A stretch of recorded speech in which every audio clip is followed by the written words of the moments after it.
One of the things that we really wanted to do was really improve on circulation. We do it at 2 points in the car wash.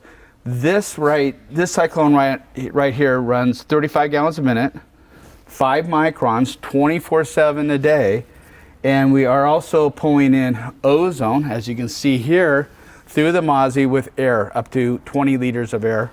And really simple design, comes right out here to the side, and this goes right to the actual tank themselves.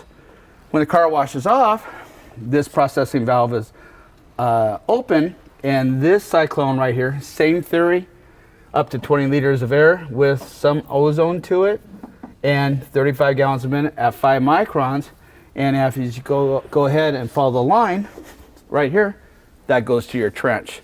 So now we're taking everything in the whole circulation loop, Bob, and what's happening now is that every single drop of water now is getting circulation, getting ozone and air into it. So it really helps us with that odor control that you're talking about.